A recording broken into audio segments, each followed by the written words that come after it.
Salam yoldaşlar, mən Rahib Yüzbaşov söz verdiğim kimi müsahibə hazırlıq təlimini başlayıram. Bizim təlimimiz online olduğu üçün girişin üzərində dayanmayacaq, çünki bu canlı təlimdə verilən informasiyalardan biridir. Gəlin keçid eləyək təlimin mövzularına. Təlimin məqsədi namizədin elan edilən vakansiya uyğunluğunu yoxlama qaydası, şirkət barədə məlumatlı olmaq, bədən dili və peşəkar görünüş, ən çox verilən suallara dair cavabları öyrənmək, təcrübənin təsirli ifadəsi və həmçinin müsahibədən nədən çəkinməliyik? Biz sizə bu barədə informasiya verəcəyik. Son olaraq, müsahibədən sonra biz namizəd olaraq nə etməliyik? Gəlin təlimin məqsədindən başlayaq. Biz bu təlimi nə üçün hazırlamışıq? Bizim bir çox sosial şəbəkələrdən yoldaşlarımız, kollegalarımız var ki, müraciət edirlər ki, bizim təcrübəmiz var, sertifikatlarımız var, diplom öz yerindədir, lakin müsahibəyə gedərkən uğurlu nəticə əldə edə bilmirik. Və ya digər yoldaşlar var ki, gənc mütəxəssislərdir. Onlar institutları bitiriblər, müəyyən sertifikatlar alıblar və təcrübələri olmadığı üçün və ya müsahibədə özlərini yaxşı göstərə bilmədikləri üçün uğurlu nəticə əldə edə bilmirlər. Və məqsəd özümüzə seçdik ki, biz onlara dəstək göstərək, o kollegalara, o yoldaşlara köməklik eləyək ki, onlar da uğurlu nəticə əldə etsinlər. Və həmçinin burada biz tipik suallara necə cavab vermək lazımdır və bunları necə keçmək lazımdır, onları da sizə bildirəcəyik. Və eyni zamanda müsahibədə özünü inamlı, peşəkar şəkildə təqdim etməyin qaydalarını sizə izah eləyəcəyik. Gəlin keçək bir sualla təlimimizin əsas mövzularına. Baxın, bir çox namizədlər bu sualı verir. Müsahibədə digərlərindən necə üstün ola bilərik? Yəni, mən nə etməliyəm ki, işə götürən yalnız məni seçsin? Cavab olaraq sizə bildirmək istəyirik ki, öz bilik və bacarıqlarınızı, təcrübənizi artırmalısınız. Və daha sonra bu təlimdə qeyd olunan qaydalara riayət etməlisiniz. Hansı ki, biz bundan sonra qarşımıza məqsəd qoymuşuq ki, siz hissəli şəkildə bir neçə gündən bir bu təlimlərin bölümlərini əldə edəcəksiniz və bu qaydalara riayət edərək bu şəkildə öyrənsəniz, inanıram ki, yaxşı nəticə əldə edəcəksiniz.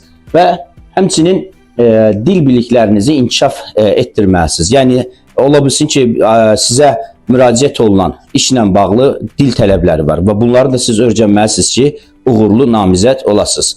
Və həmçinin bu təlimdə qeyd olunan sual və cavablar olacaq ki, onları mükəmməl şəkildə öyrənmək lazımdır ki, hansı ki, bu suallar güclü mütəxəssislər tərəfindən hazırlanıb bizə təqdim edilib, HR-lar, səthə mütəxəssisləri və digər mütəxəssislər ki, onlar bu sualları müsahibələrdə gələn namizədlərə verirlər. Ona görə də o sualları yaxşı şəkildə öyrənsəniz, eyni zamanda cavablarını öyrənsəniz, bu sizin üçün uğurlu olar.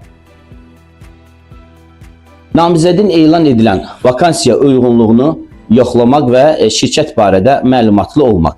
Gəlin başlayaq bundan. Bir çox hallarda hər hansısa bir namizəd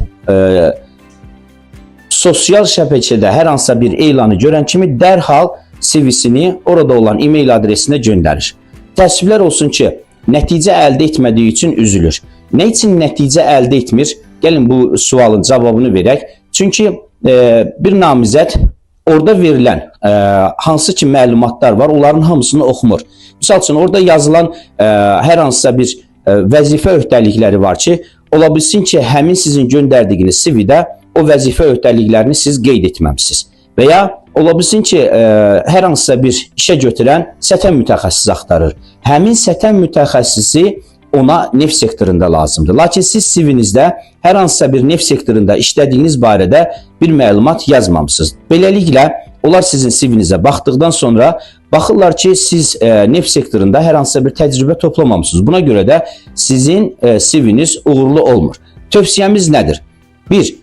Əgər hər hansısa bir müsahibəyə getmək istəyirsinizsə, uğurlu nəticə əldə etmək istəyirsinizsə, siz müraciətdən öncə birinci növbədə siz elan edilən açıq vakansiyaya diqqət yetirməlisiniz. Orada tələb olunan qaydalar nələrdir və ya orada hansı vəzifə öhdəliklərini tələb edirlər? Baxın, sizdə bu varmı? Əgər varsa, o zaman bu sizin üçün bir irəliləyiş olacaq. Yəni sizin müsahibəyə çağırılmağınıza ehtimal çox olacaq. Və eyni zamanda siz əmin olmalısınız ki, həmin iş üçün sizin sertifikatlarınız, diplomunuz və ya təcrübəniz yerindədir. Yəni siz buna maliksiniz. Və gəlin bundan sonraki mərhələyə baxaq. Deyək ki, sizin təcrübəniz var, sertifikatınız var və diplomunuz da yerindədir və lakin siz CV göndərdikdən sonra yenə də sizi çağırmırlar. Və həmçinin ola bilsin ki, siz deyə bilərsiniz ki, axı mənim göndərdiyim CV hansı ki həmin şirkətə göndərmişəm, inşaat sahəsinə dair düzəlib və hazırlanıb. Amma həmin şirkət yenə də mənim CV-mə baxmadı. Bax, burada biz yenə də bir, ola bilsin ki, yanlışlığa yol vermiş oluruq. Nədir bu yanlışlıq? Ola bilsin ki, siz həmin CV-də tələb olunan vəzifə öhdəliklərini lazımi şəkildə qoymamışsınız. Misal üçün, hər hansı bir kolleganızın, yoldaşınızın yaxşı bir CV-sini görüb, orada adlarınızı oraya yerləşdirmişsiniz və yaxud da ki, o vəzifə öhdəliklərini tam oxumadan özünkiləşdirib həmin CV-ni digər açıq vakansiyalara göndərmişsiniz və beləliklə də deyək ki, siz səthə mütəxəssis kimi müraciət etmək istəyirsiniz, amma sizin CV-nizdə olan vəzifə öhdəlikləri hansısa supervazir, injiner və ya menecerə aid olan vəzifə öhdəlikləridir. Namizədin CV-sini həmin HR meneceri və ya digərləri gördükdə artıq bilirlər ki, bu peşəkar tərəfindən hazırlanmış bir CV deyil və ya siz uyğun namizəd deyilsiniz. Ona görə də tövsiyəmiz budur ki, mütləq siz CV-nizi, hətta sizin sertifikatınız, diplomunuz və ya təcrübəniz yerində olsa belə, CV-niz müraciət olunan işə uyğunlaşdırılmalıdır. Yəni, bir step by step siz baxmalısınız ki, sizin CV-niz həmin tələbə uyğundur. Ona görə də HR listəni götürəndə baxacaq ki, siz hansı ki öz yazdığı listədə yazılan tələblərə uyğunsunuz. Çünki siz həmin o vəzifə öhdəliklərini öz CV-nizə yerləşdirmişsiniz. Beləliklə, sizi o müsahibəyə çağıracaq.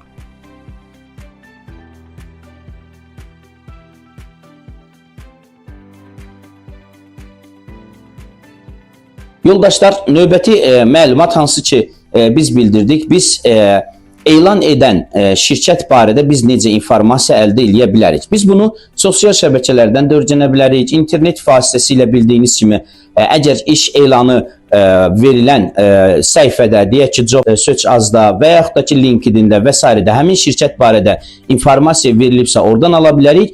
Və ya ola bilsin ki, həmin iş elanını sizə canlı olaraq hər hansısa bir şəxs bildirib. O zaman biz həmin şəxsin özündən şirkət barədə informasiya almağımız lazımdır ki, bizə müsahibədə sual verildikdə ki, siz bizim şirkət barədə və ya təklif etdiyimiz iş barədə nə bilirsiniz? Siz bu zaman susmayasınız və dərhal şirkət barədə və ya elan edilmiş işin layihəsi barədə kifayət qədər informasiya verəsiniz. Hələ ki, sizə informasiya verdiyimiz bu təlimi tamamlayacağım. Növbəti mərhələyə keçid eləyəcəyik. Biz sizə çox yorucu olmasın deyə, çox baş ağrısı olmasın deyə hissə-hissə sizə bu videoları təqdim eləyəcəyik. Bizi izləyin. Növbəti bölüm, növbəti günlərdə sizə təqdim olunacaq. Qulaq asdığınız üçün təşəkkür edirəm. Sağ olun.